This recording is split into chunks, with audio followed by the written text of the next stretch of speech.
So good morning guys. तो चलिए start करते हैं आज के यानी कि 25 अप्रैल के इंपॉर्टेंट करंट अफेयर्स को। तो इस प्रश्न में आपसे पूछ रहे हैं अभी किसने हेवनली आइलैंड ऑफ गोवा नाम की बुक को लिखा है। तो आंसर होगा पीएस श्रीधरन पिल्लई। और ये कौन है? गोवा के गवर्नर है वर्तमान में, पीएस श्रीधरन पिल्लई। और इन्होंने ये बुक लिखी है जिसका नाम है हेवनली आइलैंड ऑफ गोवा। इस बुक में उन्होंने गोवा की पक्षी विविधता के बारे में बताया है। आपको याद हो तो अभी कुछ समय पहले ही, अभी शायद मेरे ख्याल से फरवरी की ही बात है, फरवरी में ही इन्होंने एक और बुक लिखी थी। आप बता सकते हो उस बुक का नाम क्या है? तो आंसर होगा बेसिक स्ट्रक्चर एंड रिपब्लिक। अच्छा, बुक वाला प्रश्न है। अब मैं क्या करता हूं, 10 इंपॉर्टेंट बुक्स आपको रिवाइज करा रहा हूं और ये सारी बुक जो आपको रिवाइज कराऊंगा ये 2024 में ही हमने पढ़ी है। जैसे कि संस्कृति के आयाम, इस बुक को लिखा मनोरम मिश्रा ने। मनोज मुकुंद नरवणे कौन है? हमारे पूर्व आर्मी चीफ हैं, अभी इनकी आत्मकथा बायोग्राफी आई थी, उसका नाम है 4 stars of destiny. Jaya Jaitley ने बुक लिखी है inspiration for graphics design from India. Charu Nivedita, इन्होंने लिखी है कन्वर्सेशन विद औरंगजेब, ये तमिल लेखिका हैं और इस बुक का अंग्रेजी में अनुवाद किया नंदिनी कृष्णन ने। डॉक्टर मनसुख मांडविया हमारे हेल्थ मिनिस्टर हैं, अभी इन्होंने बुक लिखी है fertilising the future, important book है। इसको लॉन्च किया था हमारे वाइस प्रेसिडेंट जगदीप धनखड़ जी ने। वहीं अरूप कुमार दत्ता ने बुक लिखी असम ब्रेव हार्ट लचित बोरफुकन, ये भी इंपॉर्टेंट बुक है। इसको लॉन्च किया हमारे गृह मंत्री अमित शाह ने। एक समंदर मेरे अंदर, इस बुक को लिखा था संजीव जोशी ने। और श्रीलंका के पूर्व प्रेसिडेंट हैं ये गोटबाया राजपक्षे, इन्होंने बुक लिखी है द कॉन्स्पिरेसी, ये भी इंपॉर्टेंट बुक हो गई। और लक्ष्मी मर्देश्वरी पुरी की बात करें, संयुक्त राष्ट्र की पूर्व सहायक महासचिव रह चुकी हैं ये। इनकी बुक आई है अभी स्वेलोइंग द सन नाम से। और ये अभी मैंने आपको बताया था गोवा के जो गवर्नर है पीएस श्रीधरन पिल्लई, इन्होंने अभी फरवरी में बुक लिखी थी, उसका नाम है बेसिक स्ट्रक्चर एंड रिपब्लिक। और अभी इन्होंने एक और बुक लिख दी अभी अप्रैल में, उस बुक का नाम हमने पढ़ा हेवनली आइलैंड ऑफ गोवा। तो ये 10 इंपॉर्टेंट बुक्स हैं, इनको ध्यान में रखना। अगला प्रश्न देखते हैं। फिर आपसे पूछ रहे हैं अभी हाल ही में भारत की सबसे बड़ी जलवायु घड़ी का अनावरण ये कहां पे किया गया? तो आंसर होगा CSIR में। तो अभी हमने अर्थ डे मनाया कब? 22 अप्रैल को। तो उसी मौके पर CSIR ने नई दिल्ली में जो उसका मुख्यालय है वहां पर भारत की सबसे बड़ी जलवायु घड़ी स्थापित की है, जिसका उद्देश्य है जलवायु परिवर्तन और उसके बुरे प्रभावों के बारे में जागरूकता फैलाना। CSIR की पहले बात करते हैं, फुल फॉर्म होती है council of scientific and industrial research. इसकी स्थापना 1942 में की थी भारत सरकार ने। देश में वैज्ञानिक अनुसंधान और औद्योगिक विकास को बढ़ावा देने के लिए इसकी स्थापना की थी। मुख्यालय नई दिल्ली में। और इसकी हेड का नाम याद रखना, क्योंकि इस पद पर आने वाली यानी कि इसकी प्रमुख बनने वाली ये पहली महिला हैं, नाम है नल्ला थंबी कलाई सेल्वी। और घड़ी से ही आपको याद आएगा अभी विश्व की पहली वैदिक घड़ी कहां पे स्थापित की गई, कहां लगाई गई? तो मध्य प्रदेश के उज्जैन में। और जलवायु से एक सूचकांक, एक इंडेक्स आपको याद आता होगा, जलवायु परिवर्तन प्रदर्शन सूचकांक 2023, क्लाइमेट चेंज परफॉर्मेंस इंडेक्स। तो उसमें भारत की रैंक याद रखना, भारत 7वें स्थान पे था। अच्छा, अब यहां पे कुछ 10 इंपॉर्टेंट क्वेश्चन मैं आपको रिवाइज करा रहा हूं। जो भी इस तरह के प्रश्न बनते हैं ना कि भारत में ये पहली बार हुआ, वो पहली बार हुआ, उससे संबंधित ये प्रश्न है, ध्यान से सुनना। जैसे कि पूछा जा रहा है प्रधानमंत्री विश्वकर्मा योजना को लागू करने वाला पहला यूनियन टेरिटरी कौन सा बना था? तो जम्मू कश्मीर। फिर पूछ रहे फॉल्कन 9 रॉकेट से लॉन्च होने वाला भारत का पहला उपग्रह कौन सा है? तो GSAT-20 है। देश की पहली स्वस्थ और स्वच्छ फूड स्ट्रीट का नाम क्या है? प्रसादम है, जो कहां पे स्थापित की गई, कहां पे लॉन्च की गई? मध्य प्रदेश के उज्जैन में। पूछ रहे हैं भारत का पहला केंद्र वित्त पोषित गाय अभ्यारण्य ये कहां पे स्थापित हुआ? उत्तर प्रदेश के मुजफ्फरनगर में। पूछ रहे हैं जाति आधारित जनगणना शुरू करने वाला दूसरा राज्य, ये बना था आंध्र प्रदेश, लेकिन पहला पूछेंगे तो आंसर होगा बिहार। भारत का पहला ग्राफीन केंद्र यानी कि India innovation centre for graphene ये किस राज्य में स्थापित हुआ? केरल में। देश में पहली बार सड़क दुर्घटनाएं कम करने के लिए सड़क सुरक्षा बल का गठन किया किसने? पंजाब ने। और सभी दुर्घटना संभावित स्थलों का मानचित्रण यानी कि मैपिंग करने वाला पहला राज्य भी पंजाब बना। भारत का पहला रिसर्च IIT सैटेलाइट कैंपस कहां पे स्थापित होगा? उज्जैन में। और पूछ रहे हैं कि देश का पहला यूनिटी मॉल कहां पे बनेगा? तो भी आंसर होगा उज्जैन। तो ये आपके 10 इंपॉर्टेंट क्वेश्चन है, इनको ध्यान में रखना। अगला प्रश्न देखते हैं। फिर आपसे पूछ रहे हैं अभी हाल ही में राष्ट्रीय पंचायती राज दिवस ये कब मनाया गया? तो आंसर होगा 24 अप्रैल को। तो हर साल 24 अप्रैल को राष्ट्रीय पंचायती राज दिवस के रूप में मनाया जाता है। पहली बार इस दिवस को 2011 में मनाया गया था, तो इस बार ये 14वां पंचायती राज दिवस मनाया गया।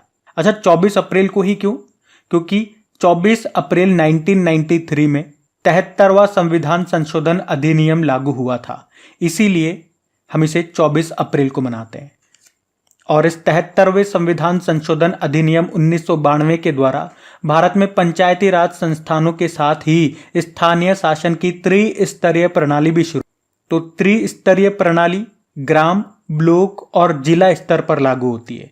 और इसी से एक अच्छा प्रश्न निकल के आता है कि किस समिति की सिफारिश पे ये त्रिस्तरीय प्रणाली की स्थापना हुई थी? तो बलवंत राय मेहता समिति। तो ध्यान रखना है, राष्ट्रीय पंचायती राज दिवस कब? 24 अप्रैल को। अब इंपॉर्टेंट डे वाला क्वेश्चन है। चलो एक बार फिर से आपको अप्रैल के सारे इंपॉर्टेंट डेज रिवाइज करवाता हूं। अगर आपको याद है तो मेरे साथ साथ बोलना ताकि आपका रिवीजन हो जाए।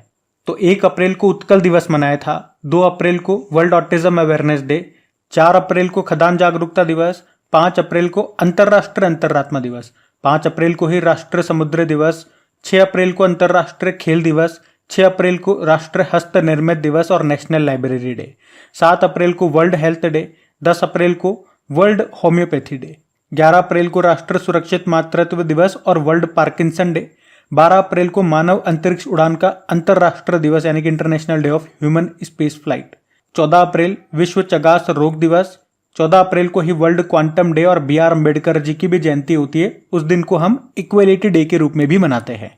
15 अप्रैल को वर्ल्ड आर्ट डे कला दिवस, 17 अप्रैल को वर्ल्ड हीमोफीलिया डे, 18 अप्रैल को वर्ल्ड हेरिटेज डे, 19 अप्रैल को वर्ल्ड लीवर डे, 21 अप्रैल को एक तो नेशनल सिविल सर्विस डे और विश्व रचनात्मक और नवाचार दिवस यानी कि क्रिएटिविटी एंड इनोवेशन डे। फिर 22 अप्रैल को आपने वर्ल्ड अर्थ डे के रूप में मनाया था और अभी 23 अप्रैल को world book and copyright day के रूप में मनाया था। तो ये अप्रैल के इंपॉर्टेंट डेज हैं, इनको आप ऐसे ही ध्यान में रखना और ये ऐसे ही याद होंगे। और देखो, जब भी डे वाला प्रश्न आता है मैं बिल्कुल कंजूसी नहीं करता हूँ, या ऐसा नहीं है मैं बार बार बोल बोल के थक गया, बोर हो गया तो इस बार नहीं बोलता हूँ, हर बार बोलता हूँ। और आगे जब भी डे वाला प्रश्न आएगा मैं बार बार आपका रिवीजन करवाऊंगा, ताकि कम से कम जो स्टूडेंट मेरे साथ साथ बोलेंगे उनका ये यहीं पे रिवीजन हो जाएगा। मुश्किल से हमें आधा मिनट या 1 मिनट लगता होगा इसको रिवीजन करने में, अगर साथ साथ बोलोगे तो हो जाएगा आपका भी रिवीजन, फिर अलग से समय देना नहीं पड़ेगा। और जो अभी रिवीजन नहीं करेंगे, अभी आलस करेंगे, बाद में उनको समय देना पड़ेगा। समय तो देना ही पड़ेगा, चाहे अभी दो चाहे बाद में दो, क्योंकि बिना इनको याद करे हम आगे नहीं बढ़ सकते हैं। आप देखना, आपको अपनी लाइफ में बहुत सारे ऐसे स्टूडेंट्स मिलेंगे, हो सकता है घर परिवार में भी मिल जाएं, दोस्तों में मिल जाएं, या हम भी खुद उनमें से हो सकते हैं। जैसे वो स्टूडेंट कॉलेज में नहीं पढ़ते हैं अच्छे से, कॉलेज को एंजॉय करते हैं फुल मस्ती में, कुछ ज्यादा ही एंजॉयमेंट कर लेते हैं, पढ़ते नहीं है। लेकिन अब असलियत पता लगती है जब असली दुनिया में आते हैं कि भैया जॉब चाहिए तो पढ़ना ही पड़ेगा। मैंने देखे ऐसे ऐसे स्टूडेंट जो कॉलेज में नहीं पढ़ते थे लेकिन अब ऐसे पढ़ रहे हैं कि रात दिन लगे हुए हैं, ऐसे बुरी तरह से किताबों को घोट के रख दिया उन्होंने। पढ़ना तो पड़ा ना, उनको आगे बढ़ने के लिए पढ़ना ही पड़ेगा, जॉब चाहिए तो पढ़ना ही पड़ेगा। फिर वो कहते हैं यार ये जो अभी मैंने मेहनत की है कॉलेज टाइम पे कर लेता तो कब की नौकरी लग जाती। नौकरी तो अब भी लग जाएगी उनकी, लेकिन बीच में जो ये 2-4 साल बर्बाद हुए ना, 2-4 साल में वो कमाई कितनी कर लेते, कहां से कहां पहुंच जाते। टाइम मैटर करता है, तो इसीलिए कहता हूं साथ के साथ रिवीजन कर लिया करो, साथ के साथ जितना मैं पढ़ा रहा हूं पढ़ लिया करो, याद कर लिया करो, ताकि आगे कम याद करना पड़ेगा। चलो फिर अभी अगला प्रश्न देखते हैं। और हाँ, अगर सेशन अच्छा लगता है अपना तो प्लीज वीडियो को लाइक जरूर करा करें। आज की वीडियो का हमारा लाइक का टारगेट रखते हैं 7000 लाइक का। अपने दोस्तों के साथ में प्लीज एक बार वीडियो को शेयर जरूर करना। स्टडी ग्रुप हो तो वहां पे एक बार कर देना। और इनकी क्विज आपको लगानी है, पीडीएफ आपको चाहिए, वो मिलेगी अपनी क्रिक एग्जाम एप्लीकेशन में, नई वाली क्रिक एग्जाम एप्लीकेशन, जिसका लिंक डिस्क्रिप्शन बॉक्स में और कमेंट बॉक्स में आपको मिल जाएगा। अभी अगला प्रश्न देखते हैं। फिर आपसे पूछ रहे हैं, अभी हाल ही में वैश्विक सैन्य खर्च पर सिप्री की रिपोर्ट के अनुसार वर्ष 2023 में भारत कौन से स्थान पे रहा? तो आंसर होगा चौथे स्थान पे। इससे पहले 2022 में भी भारत चौथे स्थान पे था। तो ये रिपोर्ट किसने जारी की है? सिप्री ने। सिप्री मतलब Stockholm international peace research institute, जिसका मुख्यालय आपको मिलेगा स्टॉकहोम स्वीडन में।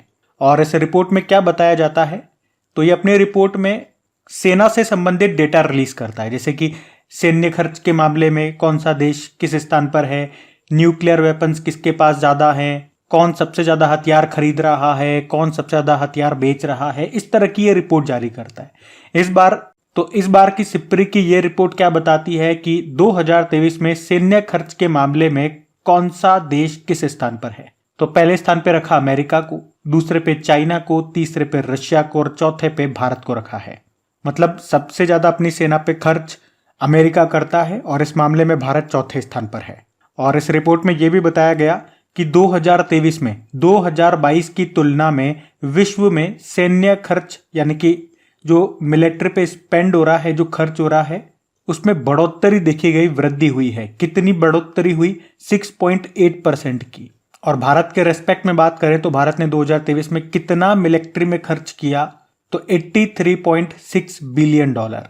और अगर मैं आपसे पूछूं कि अभी 2024-25 के इंटरिम बजट में भारत सरकार ने रक्षा खर्च के लिए कितना आवंटित किया, तो आंसर होगा 6.21 लाख करोड़ रुपए। और यह आवंटन भारत की जीडीपी का 1.89 परसेंटाइल है।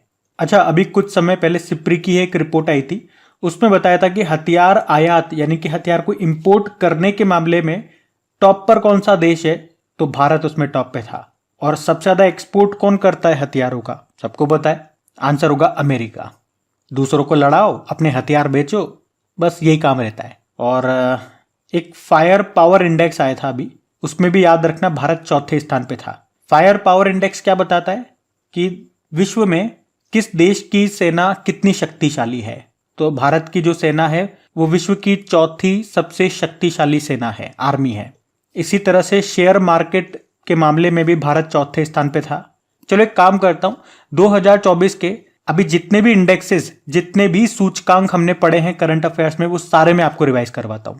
तो सबसे पहले हमने पढ़ा था करप्शन परसेप्शन इंडेक्स 2023। इसमें भारत 93 नंबर पे था, टॉप पे डेनमार्क रहा। इसको जारी किया था ट्रांसपेरेंसी इंटरनेशनल ने। एक स्वच्छ सर्वेक्षण 2023 भी आया, और इसके जितने भी इंपॉर्टेंट पॉइंट्स हैं मैं आपको हर बार रिपीट करवाता हूं, हर बार रिवाइज करवाता हूं। आप में से बहुत सौ को लगता होगा क्या बार बार रिवीजन कराते रहते हो, बार बार एक ही एक चीज को आप बार बार पढ़ाते रहते हो, सेशन थोड़ा लंबा हो जाता है, 2-4 मिनट कभी कभार ऊपर ऊपर हो जाता है। तो मैं आपको बता दूं, अभी आप ही स्टूडेंट में से बताया था मुझे, कुछ स्टूडेंट्स ने, उनका सीडीएस का भी पेपर हुआ, उसमें ये स्वच्छ सर्वेक्षण से प्रश्न आया था। वैसे तो बहुत सारे प्रश्न आए थे जो अपने करंट अफेयर्स में हमने पढ़ाए हैं। करंट अफेयर्स की मैं बात कर रहा हूं, तो यहां से प्रश्न फंसा। तो हम जो रिवीजन करते हैं, जो मैं आपको रिपीटेशन करवाता हूं, आपके 2-4 मिनट ज्यादा ले लेता हूं कुछ इंपॉर्टेंट चीजों का रिवीजन करवाने में, तो वो व्यर्थ नहीं है, वो आपके काम का ही है। और कौन कौन से प्रश्न आए वो आप ही में से एक स्टूडेंट ने मुझे बताया था। वो अपनी क्रिक एग्जाम एप्लीकेशन में जाओगे तो इंपॉर्टेंट नोटिस वाला फोल्डर आपको मिलेगा होम पे, वहां पे किया है स्क्रीनशॉट, वहां जाकर के आप देख सकते हो। चलो अभी आगे बढ़ते हैं। तो स्वच्छ सर्वेक्षण 2023 में हम बात कर रहे थे, कुछ 2-4 पॉइंट हैं, जैसे कि सबसे स्वच्छ शहर की बात करेंगे तो 2 हैं, इंदौर और सूरत। वहीं सबसे स्वच्छ छावनी बोर्ड में मध्य प्रदेश का महू छावनी बोर्ड रहा। राज्यों में महाराष्ट्र टॉप पे रहा, तो सबसे स्वच्छ गंगा शहर ये वाराणसी और प्रयागराज था। सफाई मित्र शहर में बात करोगे तो चंडीगढ़ टॉप पर है। अच्छा, यहां पर यह बात ध्यान देना कि सबसे स्वच्छ शहर में अगर 1 लाख से कम आबादी में बात करोगे तो टॉप पे महाराष्ट्र का सासवद है। एक हिम तेंदुआ रिपोर्ट भी आई थी, पहली बार आई थी। 3 पॉइंट ध्यान रखो, भारत में टोटल कितने हिम तेंदुए यानी कि स्नो लेपर्ड है? 718। सबसे ज्यादा कहाँ है? लद्दाख में है 477। सबसे कम कहां पर है? जम्मू कश्मीर में है 9। एक टॉम ट्रैफिक इंडेक्स आया था, इसमें बताया जाता है सबसे ज्यादा ट्रैफिक जाम वाला शहर कौन सा है, तो टॉप पे लंदन था, भारत से बंगलुरु इसमें छठे स्थान पे है। लोकतंत्र सूचकांक 2023 आया, democracy index, economist intelligence unit ने इसको जारी किया था, और भारत में 41 नंबर पर रहा था, टॉप पे नॉर्वे था। उसी तरह से वैश्विक बौद्धिक संपदा सूचकांक, वर्ल्ड इंटेलेक्चुअल प्रॉपर्टी इंडेक्स बोलेंगे इसे अंग्रेजी में, 2024 वाला आया, 42 नंबर पे भारत रहा, टॉप पे अमेरिका रहा। इसको जारी किया था यूएस चैम्बर ऑफ कॉमर्स ने। एक लैंगिक असमानता सूचकांक 2022 आया, इसमें भारत 108वें स्थान पर रहा, टॉप पे डेनमार्क है। और मानव विकास सूचकांक 2022 आया, ह्यूमन डेवलपमेंट इंडेक्स, इसमें भारत 134 नंबर पे है, टॉप पे स्विट्जरलैंड है। इन दोनों इंडेक्स को जारी किया था यूनाइटेड नेशन डेवलपमेंट प्रोग्राम ने। अभी आईक्यू एयर ने वर्ल्ड एयर क्वालिटी इंडेक्स 2023 जारी किया था। तो देशों में बात करोगे तो बांग्लादेश टॉप पर है, सबसे प्रदूषित राजधानी कैपिटल में बात करोगे तो दिल्ली टॉप पर है, और सबसे प्रदूषित महानगर में बात करोगे तो बिहार का बेगूसराय टॉप पर था। अभी वर्ल्ड हैप्पीनेस रिपोर्ट भी आई थी, उसमें भारत 126वें स्थान पे था, टॉप पे फिनलैंड है, जारी किया यूनाइटेड नेशन ने। ग्लोबल फायर पावर इंडेक्स मैंने आपको बता दिया, चौथे स्थान पे भारत था, पहले पे अमेरिका, दूसरे पे रशिया, तीसरे पे चाइना। और अभी बिजनेस एनवायरनमेंट रैंकिंग 2024 में भारत 51वें नंबर पे था, टॉप पे सिंगापुर है, इसको भी इकोनॉमिस्ट इंटेलिजेंस यूनिट ने जारी किया। ग्लोबल यूनिकॉर्न इंडेक्स 2024 में बात करेंगे तो भारत तीसरे स्थान पर है, टॉप पे अमेरिका है, हुरुन ने इसको जारी किया। और दुनिया का तीसरा सबसे बड़ा ई मार्केट प्लेस बन गया भारत का government e market place, top पे साउथ कोरिया का है। और अभी साइबर क्राइम इंडेक्स आया था, उसमें भारत 10वें स्थान पे था, टॉप पे रशिया था। तो ये 2024 के अभी तक इंपॉर्टेंट इंडेक्सेस हमने ये पढ़ लिए, इनको ध्यान में रखना। अगला प्रश्न देखते हैं। फिर आपसे पूछ रहे अभी हाल ही में यूनाइटेड नेशन रेजिडेंट कोऑर्डिनेटर के पद पर किसे नियुक्त किया गया? तो आंसर होगा गीता सभरवाल को। तो अभी यूनाइटेड नेशन के जो महासचिव है एंटोनियो गुतेरेस, अभी उन्होंने भारत की गीता सभरवाल को इंडोनेशिया में यूनाइटेड नेशन की रेजिडेंट कोऑर्डिनेटर के रूप में नियुक्त किया है। तो इनका नाम ध्यान में रखना। ये नलिन प्रभात का नाम भी इंपॉर्टेंट है, नेशनल सिक्योरिटी गार्ड के डायरेक्टर जनरल है। और इन्हीं से मिलता जुलता नाम मैंने जानबूझ करके ऑप्शन में लिखा आपको कंफ्यूज करने के लिए, क्योंकि एग्जाम में जाकर के कंफ्यूज हो उससे अच्छा यही कंफ्यूज हो जाओ। नलिन नेगी का नाम, अभी भारत पे के सीईओ बने थे ये। और दिनेश कुमार त्रिपाठी तो नाम है ही सही इंपॉर्टेंट, भारतीय नौसेना के नए प्रमुख हैं ये। यूनाइटेड नेशन की बात कर लो, 24 अक्टूबर 1945 में स्थापना होती है, न्यूयॉर्क में मुख्यालय है, हेड है एंटोनियो गुतेरेस, और ये कहां से है? पुर्तगाल से हैं। अगला प्रश्न देखते हैं। फिर आपसे पूछ रहे हैं अभी हाल ही में किस आईआईटी के शोधकर्ताओं ने, रिसर्चर्स ने दुनिया का सबसे बड़ा सांप जिसका नाम है वासुकी इंडिकस, इसका जीवाश्म खोजा है? तो आंसर होगा आईआईटी रुड़की ने। तो अभी आईआईटी रुड़की के शोधकर्ताओं ने सबसे बड़े सांपों में से एक के जीवाश्म, उसके फॉसिल की खोज की है। कहां पे? गुजरात के कच्छ में एक लिग्नाइट खदान है वहां पे। तो रिसर्चर्स के अनुसार ये 4.7 करोड़ साल पहले मध्य यूसीन काल के दौरान अस्तित्व में, और अभी इसके जीवाश्म मिले हैं। इसका नाम रखा इन्होंने वासुकी इंडिकस। वासुकी नाम ये भगवान शिव जी के गले में लिपटे हुए नागराज से लिया गया है, और इंडिकस का मतलब हो गया भारत। तो इस तरह से नाम रखा वासुकी इंडिकस। इसकी लंबाई बताई जा रही है 10 से लेके 15 मीटर तक का ये होगा। अच्छा, अगर मैं आपसे पूछूं जीवाश्म के अध्ययन को, स्टडी ऑफ फॉसिल, क्या कहते हैं? तो आंसर होगा पैलिएंटोलॉजी। और जीवाश्म, अगर आपको कोई फॉसिल मिला, कोई जीवाश्म है, तो उसकी आयु कैसे निकालते हैं कि इतने करोड़ साल पहले का होगा, ये तब तक का होगा? तो उसे कार्बन डेटिंग पद्धति कहते हैं, कार्बन 14। और सांप से आपको याद आएगा, अभी 2024 में ही दुनिया का सबसे बड़ा सांप खोजा गया था, जीवित था ये। कहां पे? अमेजन वर्षा वनों में। ये लगभग 26 फुट लंबा था और लगभग 200 किलोग्राम का था। इसका नाम ग्रीन एनाकोंडा था। कुछ आईआईटी से संबंधित प्रश्न मैं आपको रिवाइज कर रहा हूं। तो अभी आईआईटी रोपड़ के खोजकर्ताओं ने पंजाब की सतलज नदी में दुर्लभ धातु टेंटेलम की खोज की थी। उसी तरह से आईआईटी मद्रास ने अभी पानी से आर्सेनिक को निकालने के लिए एक तकनीक डेवलप की थी, उसका नाम रखा था अमृत टेक्नोलॉजी। और आईआईटी मद्रास के शोधकर्ताओं ने दूध में मिलावट का पता लगाने के लिए पॉकेट फ्रेंडली डिवाइस डेवलप किया था।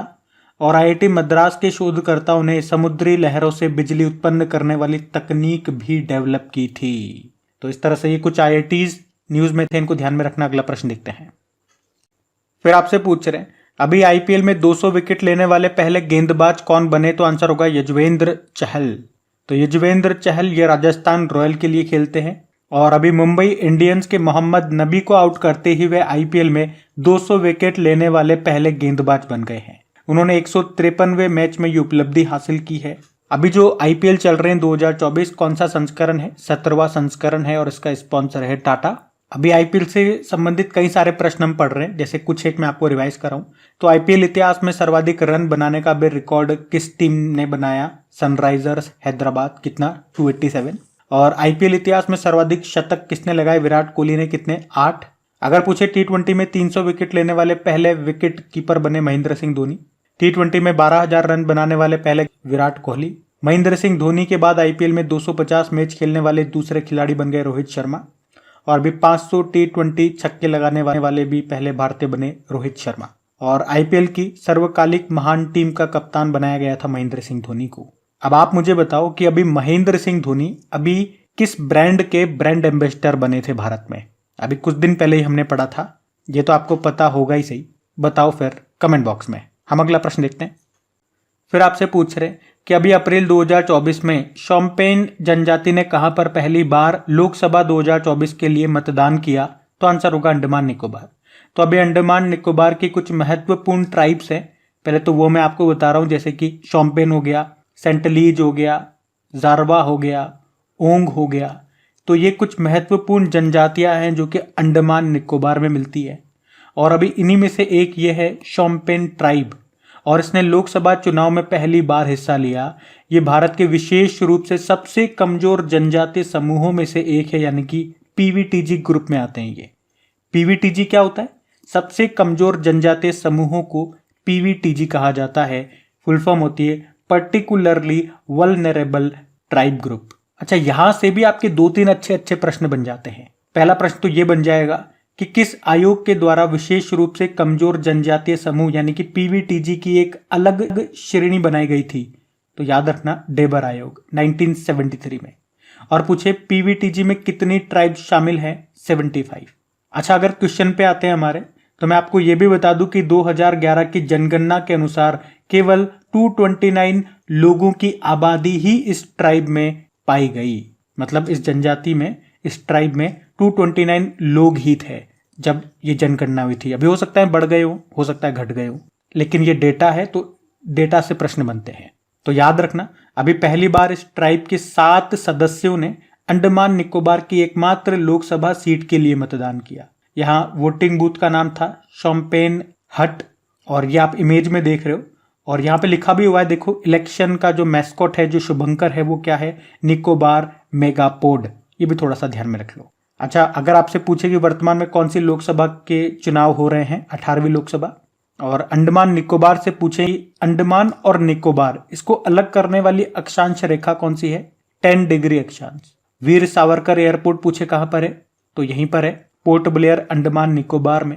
और अंडमान निकोबार के 3 द्वीपों के नाम बदले गए थे, आपको याद होंगे।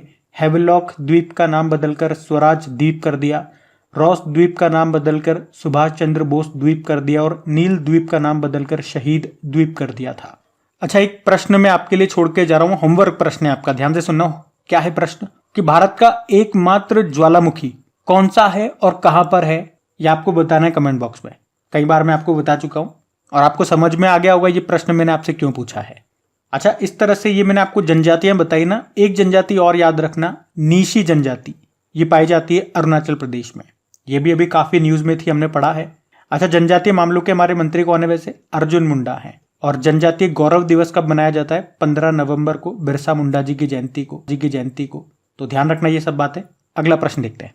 फिर आपसे पूछ रहे हैं हाल ही में चिथिराई त्योहार ये कहां पे मनाया गया? तो आंसर होगा तमिलनाडु में।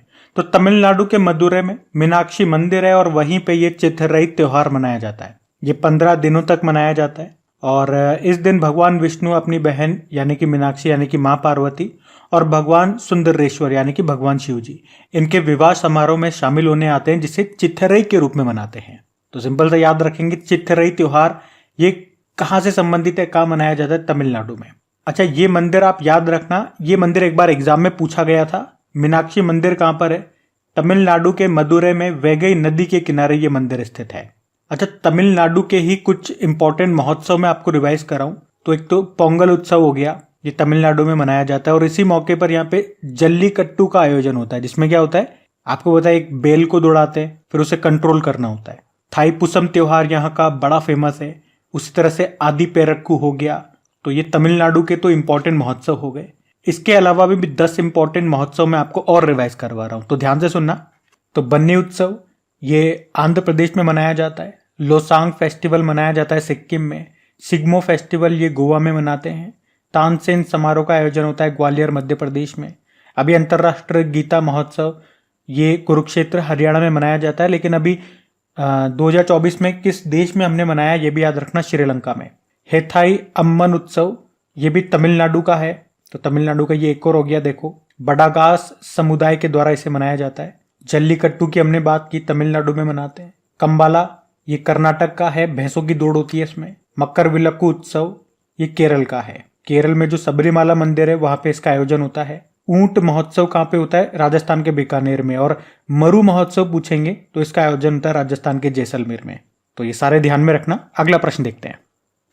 फिर आपसे पूछ रहे अभी अप्रैल 2024 में पापुआ न्यू गिनी ने भारत के लिए अपना पहला रक्षा सलाहकार किसे नियुक्त किया? तो आंसर होगा एडिसन नेपियो को। तो अभी पापुआ न्यू गिनी ने भारत के लिए अपना पहला रक्षा सलाहकार नियुक्त किया है। किसे?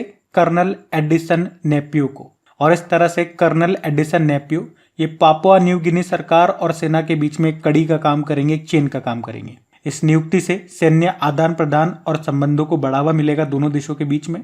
पापुआ न्यू गिनी कहाँ पर है? तो मैप में देखो, ये रहा पापुआ न्यू गिनी, ये ऑस्ट्रेलिया के ऊपर आपको दिखेगा। कैपिटल पोर्ट मेरसबी है, करेंसी है पापुआ न्यू गिनी कीना और प्रधानमंत्री जेम्स मरापे हैं। आपको बता दूं कि पापुआ न्यू गिनी की यात्रा करने वाले पहले भारतीय प्रधानमंत्री बने थे कौन? नरेंद्र मोदी। इनको यहाँ का सर्वोच्च सम्मान भी मिला था और उनसे पहले 2016 में हमारे राष्ट्रपति प्रणब मुखर्जी यहाँ पे गए थे। पापुआ न्यू गिनी में भारत आईटी और साइबर सिक्योरिटी का हब भी बनाएगा, तो ध्यान रखना ये। तो ये था आज का आपका करंट अफेयर्स का सेशन। कमेंट करके जरूर बताइएगा सेशन आपको कैसा लगा। अगर आपने वीडियो को अभी तक लाइक नहीं करा तो प्लीज वीडियो को लाइक जरूर करना, ताकि एक दिन हम भी हमारा टारगेट अचीव कर सके आपकी तरह। जैसे आप अपना टारगेट अचीव करने के लिए मेहनत कर रहे हो, पढ़ाई कर रहे हो। अब आपका मेहनत का फल मिलेगा जब आपका एग्जाम हो जाएगा, रिजल्ट आएगा। पर हमारा मेहनत का फल तो आप ही के हाथ में साहब। आप पता नहीं लाइक क्यों नहीं करते। चलो अभी कल के करंट अफेयर्स का मैं आपको क्विक रिवीजन करा दूं, फिर सेशन एंड करते हैं। तो पहला प्रश्न पूछा था अभी, किसे Laureus world sportsman of the year 2024 से सम्मानित किया गया? तो नोवाक जोकोविच को, टेनिस प्लेयर है सर्बिया से। फिर पूछा भी, अलीगढ़ मुस्लिम यूनिवर्सिटी की पहली महिला कुलपति वाइस चांसलर कौन बनी? नईमा खातून। फिर पूछा अभी, विश्व पुस्तक और कॉपीराइट दिवस मनाया 23 अप्रैल को। फिर पूछा अभी, कीस ह्यूमैनिटेरियन अवार्ड 2021 किसे मिला? रतन टाटा जी को। फिर पूछा अभी, अप्रैल में ही पहला अंतर्राष्ट्रीय इंद्रधनुष पर्यटन सम्मेलन का आयोजन कहाँ पे हुआ? नेपाल में। फिर पूछ रहे हैं, किस अरब देश ने अभी पहला हिंदी रेडियो प्रसारण शुरू किया? तो कुवैत। फिर पूछ रहे हैं अभी, किस देश ने फिलिस्तीन के लिए संयुक्त राष्ट्र की पूर्ण सदस्यता का समर्थन करने वाले प्रस्ताव को वीटो कर दिया? तो आंसर होगा अमेरिका। फिर पूछ रहे अभी, किसने 2024 world press photo of the year पुरस्कार जीता? मोहम्मद सलीम। फिर पूछ रहे हैं, सौरव घोषाल ने संन्यास की घोषणा कर दी, उनका संबंध किस खेल से है? स्क्वैश प्लेयर है। और आखिरी प्रश्न पूछा कि अभी Chinese grand prix formula 1 race को जीत लिया मैक्स वर्स्टेपन ने, रेड बुल के ये ड्राइवर है। अभी कल का होमवर्क प्रश्न देखते हैं और सेशन एंड करते हैं। तो कल की वीडियो में आपसे पूछा था, भारत ने किस देश के साथ संयुक्त सैन्य अभ्यास खंजर का आयोजन किया? तो आंसर होगा किर्गिस्तान। आप सभी ने प्रश्न का बिल्कुल सही उत्तर दिया। अब ये आज का आपका होमवर्क प्रश्न।